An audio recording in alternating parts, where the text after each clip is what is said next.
can create side effects in all the other vaccinations. There was a meme that went out yesterday and said, do you remember that time you had polio? No, you didn't, because you got a vaccine when you were a kid, and so you didn't never have it. Well, this is the same thing. People are like, oh, diseases come out all the time. Not diseases that fucking wipe out the amount of people that have happened in the last year. And so and regardless of the age or not, people don't want to lose their parents, even if they're 85 or 86 or 93. People don't want to see their grandparents die. And, we have people who go, oh, they've already lived their life. Oh, they're already dying anyways. They're already vulnerable anyways. Well, no, shut up, right? Like, that's not how it goes. So let's get everybody, I'm pro-vaccination, but I'm also pro-awareness, which means if you don't want to take it for whatever reason, that is fine. But when you show up to the airport to fly out and the airline says you don't have proof of your COVID vaccination, you can't fly, because Australia Airlines are making that mandatory once now the vaccine's there. If you don't have a vaccine, Qantas will not fly you. And the government says they support that and they back that up, and they will hear no human rights case, because this isn't a human rights case. You don't get to go to human rights and say that you've been marginalized because you're not allowed to put other people at risk.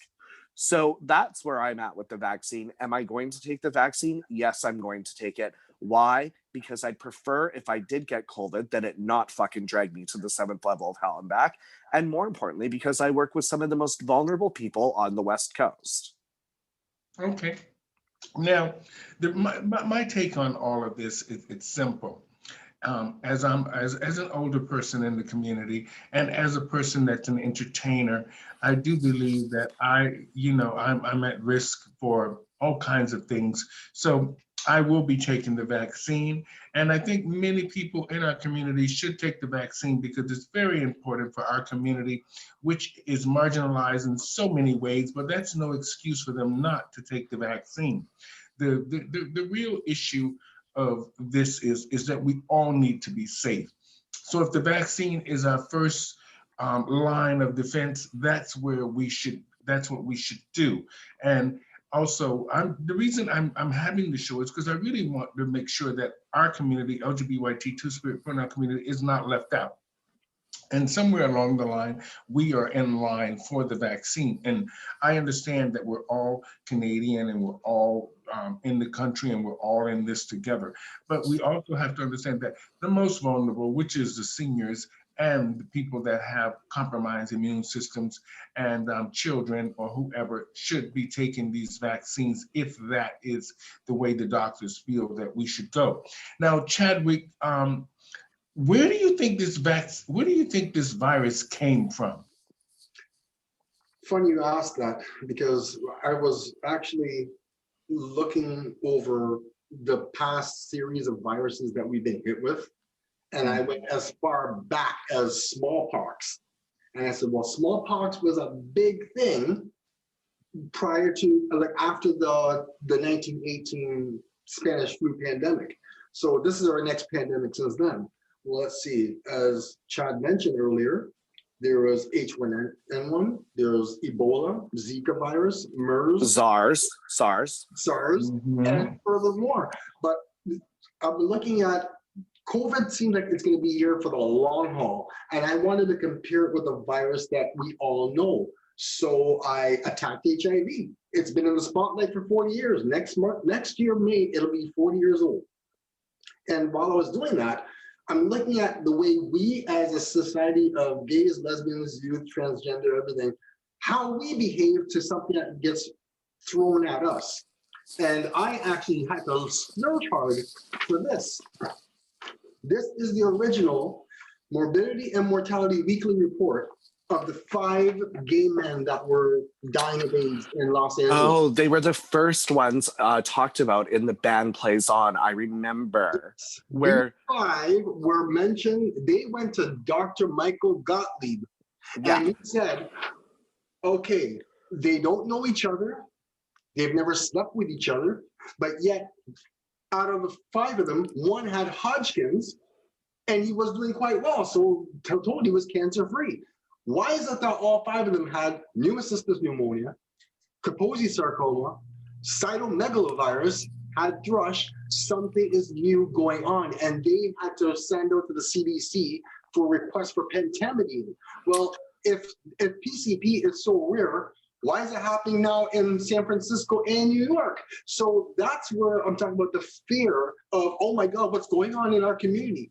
Because that kind of fear wasn't there with Zika virus. It wasn't there with H1N1 because it was a more global thing. It wasn't targeted to the gay community.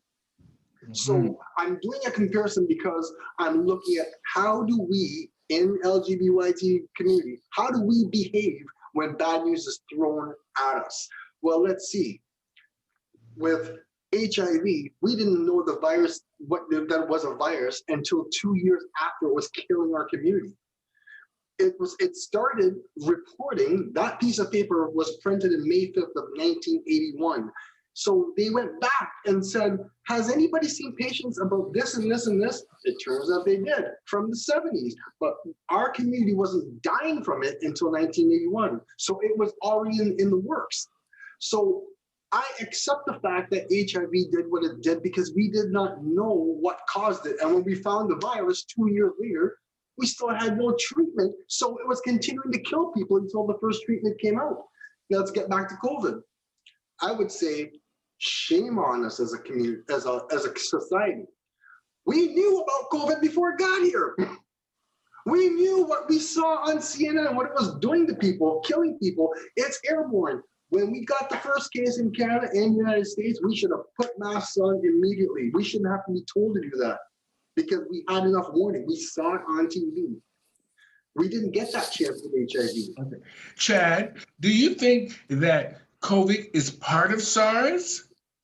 Yes, it's because, well, it's called COVID, what's called SARS-CoV-2. That's the virus that causes COVID-19. SARS-CoV-2 is the HIV thing. COVID-19 is the AIDS result. The virus causes the disease. So when people say I'm getting tested for COVID-19, you're getting tested for the disease that's caused by the SARS-CoV-2 virus. I looked into a lot of these things because I want to know. I have a pre-existing medical condition. I take immunosuppressive drugs to knock down my immune system. I'm the complete opposite of an AIDS patient, but I'm immunosuppressed. If I get that vaccine, which I want to do because I want to protect myself and people I'm surrounded by, am I actually hurting myself by trying to protect myself? Exactly. Now, once again, not to kill myself by trying to protect the community, and that's my only fear. Now, can I just ask you again, where do you think this virus came from? I think it came from Asia. I think it came from, well, they say it came from Wuhan, from the wet market. But I also found out that the viral lab is, 20 miles down the road. I can't hear you. You can't hear me? I don't know if it's me. I can hear you guys just fine. I think your mute button is on again, Steph. Huh? The mute button, can you hear me? I can hear you guys fine. No, it's not me. Okay. No, Check your mute. Can you hear me? Yep. Yeah. Okay. Now, so what were you saying now? Where do you think the virus came from? Me or Chadwick? Chadwick. I think it came from Southeast Asia, just like swine flu, which got renamed to H1N1. And I don't know, like all this conspiracy talk, this guy ate a bat. I thought, wait a second. People have been eating bats for hundreds of years. Why would coronavirus finally start killing us now when it's been done for so long? I think the virus escaped them by accident and they blamed it on people eating bats, just a cover up. Now, whether it was intentional or an accident, it doesn't matter. The fire is burning, whether it was with its arson or with an accident. So now that the virus is here, never mind where it came from. What are we going to do about it? Because here's what it's doing to us. If we don't find a way to stop it, its job is to kill us. Our job is to make sure it doesn't. And that's the thing is in China, in China, Japan, they immediately started wearing masks right off the bat. It was mandated by both governments. Mhm. But what I don't like is the Chinese government concealed the fact that this was going on Yep. in their country when it was happening. They knew that people were leaving their country even though they were extremely sick, and leaving their regions even though they were extremely sick. And then when it finally landed in North America, the first thing they did was, like you said, they blamed it on bat soup. But you know what? Those bats are cooked. It's boiled soup. Exactly. So the virus is dead. right. So I believe that somebody fucked up in one of their labs. Yep. But I also knew that they were prepared for this because they opened a COVID hospital in Shanghai, and then they claimed to have built it in 4 days. You cannot build an 8-level building in 4 days, even if you worked 24 hours around the clock. The foundation on the bottom floor wouldn't have set by then. Like, there are so many things that people are not looking at. And, you know, I'm not racially profiling China. And yeah, the last like 4 or 5 major viruses have come out of there. And that is because they do have a horrible pollution issue over there, which does help create viruses. They also don't have the control with their food prep. And I know because I've been there. Like, I had to live at McDonald's the 2 weeks I was there because I just was like, I was not doing the restaurants. Like, I just could not. Like, I'd walk in and I saw what was going down and I was like, there's rats on the floor. Like, I would fucking leave. Like, because to what they view as normal is considered faux pas here. Like, you know, if there were rats on your floor in the restaurant in Canada, you would be shut down and humiliated in the media. But there, they just pick them up and they're like, well, more livestock because, you know, they live off their land there. Like, they eat, you know, they look at the quality of what the lifestyle of different parts of the world. There they eat bats. In Africa, they eat monkeys, they eat all these wild things, and they call it bush meat. Now, viruses coming from those animals, they're live when the animal is alive. You cut that animal, kill it just like a chicken, and guess what? You get a cut, their blood goes in, okay, that's the human transmission. Now, when it takes one human being from chopping up meat that's infected with a live virus, and it went into your bloodstream, you go home, have sex with your wife, your girlfriend, your mistress, whatever. Now you can pass it on to the rest of the world. And there's also the world GRD scale that we need to look at. So last year, prior to COVID, China accounted for 8% of the international like financial, GRD. Now they are at 25%. They have capitalized on this virus because they're the ones that are building all the masks. They're the ones that are building all the PPE suits and selling them to other countries. And so this is why I'm really thankful that Trump didn't get in for a second term, because I think had Trump got in for a second term, he would have bombed China, even if people told him not to do it. And any Asian country that sends bombs over to the United States, they come over Canada first. So I was more than, like when he was fighting with North Korea and all that. But like, it's not about him fighting with Jong Un Kim or whatever, but like, it is important to realize that like people need to not look at this as a reason to penalize China as a country. This is not, like the racism that has come out of, this is exactly like SARS, severe Asian racism syndrome. And, this is not, the violence that is happening to third and fourth generation, like Canadians who are of Chinese descent. And, like I had, my coworker had to take a leave of absence. His father, who has mental health issues, actually assaulted a 92-year-old Chinese guy in a store during the first wave. And so he took leave because the embarrassment that came from the newspapers, even though he's estranged from his father, he was still getting threatening messages on Facebook for his father doing this racial act. So it's really brought a lot of people out in favor of, racially colonizing Asian people in North America. And that's not what this is about. If you want to say the lab where it came from in Wuhan needs to be shut down or we're going to bomb that lab. Fine, bomb that lab. It probably has been responsible for the last 4 major viruses that have gotten out.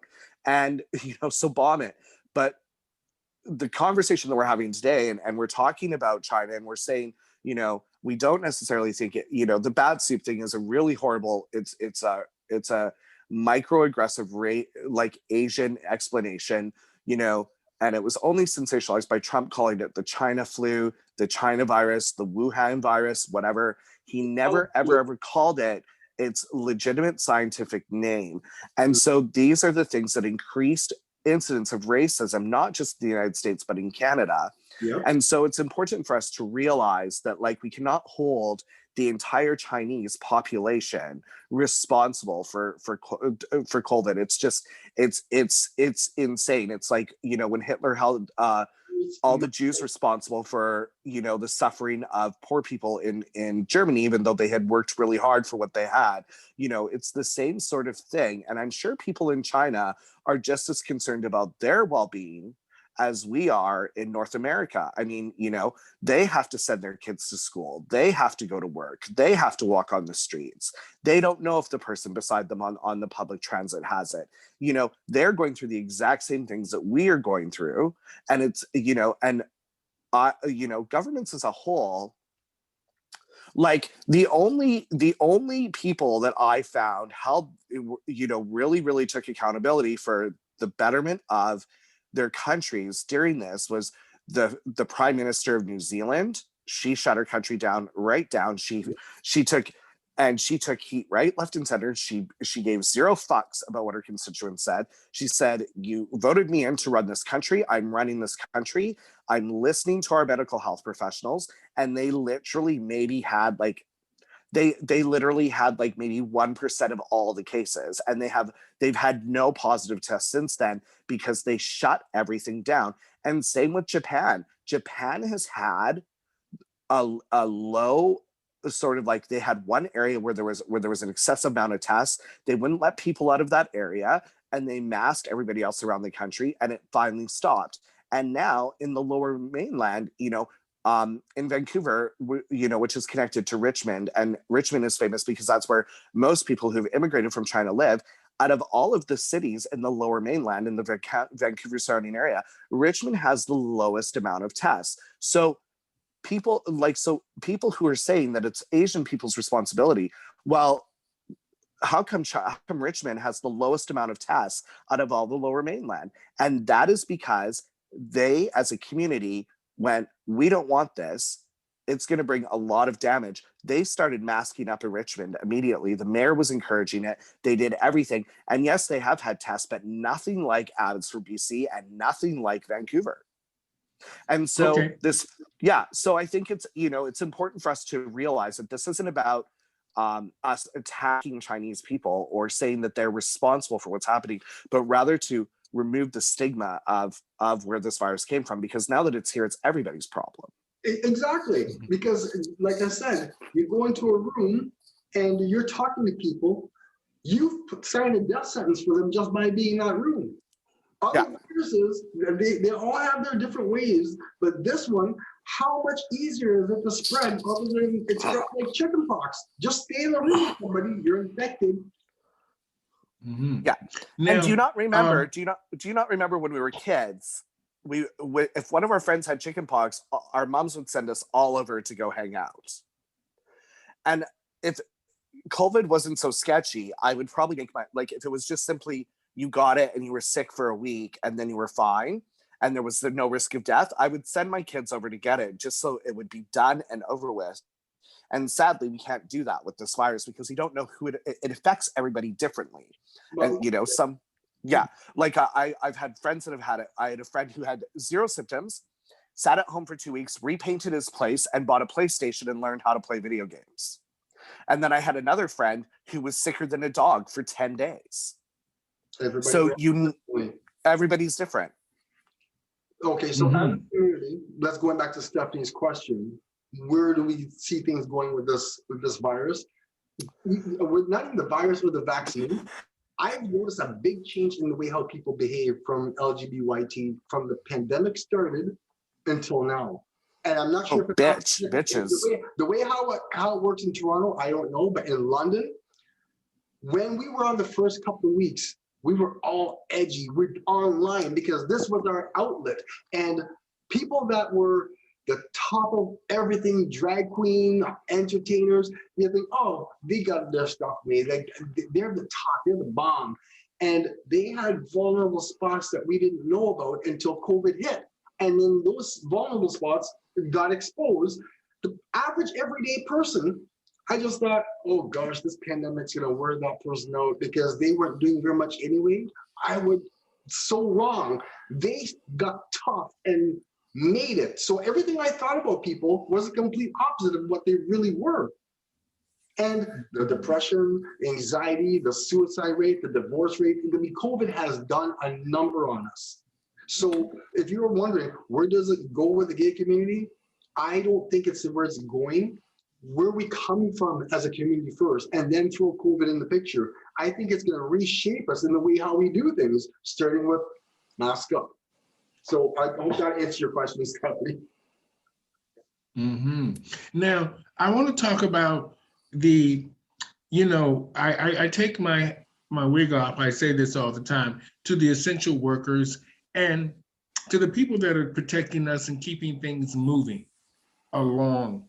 Now, it seems strange to me that so many of the elderly people are testing positive, but the nurses and doctors who are taking care of them are not. Oh, so I will tell you why.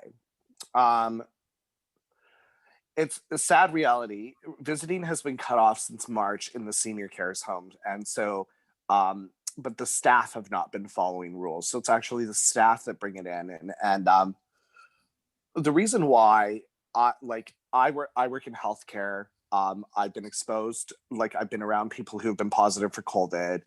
And it's because older people are not always as we got older, we were more aware of, oh, you know what, keep your hands clean, use some hand sanitizer, even before COVID, right? And older people, they just go through their day and they wash their hands in the morning and then they do it at night or they do it at dinner before they eat. So they're not always, they don't always go to the sink. And so what I find is that it's because healthcare workers coming in to work were visiting with their clients without wearing masks. That's something that they found was happening in a few of the care homes in Canada. So my office has plastic around it. So I don't always wear a mask when I'm in my office if I'm by myself. But even with that plastic, when I'm talking to somebody, because there's little holes in where they talk, I literally put my mask down for that. And so doctors and nurses, because I work with them directly, I mean, they are removing their plastic gloves after dealing with each patient. They're hand sanitizing, they're being sprayed with sanitizer around their stuff. It's really, really become a vigilant thing. Our temperatures are taken every day before we go to work. Our temperatures get taken halfway through our shift. And then again, when we leave, they take our temperature on the way out. And if there's any variance in that, any weird variance, it's documented and we're usually pulled off. I think I've been tested 4 times since March, just based on, who I had interacted with throughout the week and what was decided by the health, our health authority who's in charge of us. So they'll send you a letter being like, you were with patient blah, blah, blah. We really think that you need to get a swab done. And let me tell you, that swab is no fucking joke. And it fucking hurts. It's the worst thing in the world. I mean, it's a thin Q-tip and it goes right up to here. And it's the most uncomfortable thing. And water comes down your eyes. You could film the greatest love scene if you got that, you're, it's something else. And so, I just think that it is airborne, but it's also from touch and touching surfaces and stuff like that, because there have been people who've been like, I've been around nobody, but I touch public doors. So the dirtiest thing. Okay, so Chad, now Chadwick, now the frontline workers, now how important do you think that is? It's very important. How important do you think the frontline workers are? Well, first of all, let's talk about healthcare people in general. I think in 2020, it's very shameful that healthcare workers are not getting the respect that they deserve. You know, they're trying to protect the general public. They're taking in all sorts of people. They're already at capacity before COVID, and COVID threw them over the limit. They get off work, you see the marks on their face from that mask all day long, and they go to the grocery store and people are arguing, I don't want to wear a mask, it's against my constitutional rights. And you have a doctor or a nurse healthcare worker going in to get groceries. I just took care of all these patients. 3 of them died on my shift, and you're protesting a mask and all that. So all that time and effort it takes just to become a doctor, just to have the letters PhD behind your name, and then all the studying and clinical trials trying to come up with something to protect people. I took an oath, promised to do no harm. That's what they're doing. And all these people are saying, I'm not doing what the doctor said. You can't tell me what goes in my butt. Okay. I put up with more abuse at work this last year than I ever have in 8 years. I'm not like, you can do nothing right. You can do nothing right at all. Everything's wrong, you know. And you just have to take it like a grain of salt. But at the same time, I don't think it's fair that people who work in healthcare should have to put up with that kind of abuse just because they went to work. That it's not. Are you in health, Chadwick? What? Are you in healthcare, Chadwick? No. I get treated by healthcare. I'm a frequent visitor of the hospital. I should be getting air miles for all of my damn visits because I get a free trip by now. I have. Hold on a second. Hold on. Let me just show you this. So, welcome to my life. Now, let me just ask. I want to go back to our community in a sense. Who do you think should be vaccinated first in our community? People with HIV first. Chad. People with HIV need to be vaccinated first. You know, people are susceptible from passing over from that HIV positive status to full-blown AIDS with a pneumonia-based virus. The problem is there are some people who are HIV positive who are gonna, you know, there are people who live with that virus and never experience any difficulties for fucking decades. So like, there's gonna be some that'll probably be like, oh, I've got a nasty cold. But then you're gonna see those other ones who are dropping into fucking Casey House. And, you know, like, so it's important that they do deal with the immunosuppressed first. They need to deal with the street involved members of our community, the marginalized people, along with the HIV, you know, get the people that are exposed to the most. But they're in categories now because, see, like you said, people like after the seniors and the healthcare providers, HIV positive, yes, that's true. Organ transplants, you're immunocompromised. Me, I have an autoimmune disease, but I'm immunocompromised from medication. We're all in that immunocompromised group. So even though my HIV status is negative, I'm not in the clear. Last year, I was starting to develop a pneumocystis-like pneumonia. And I thought, what the heck?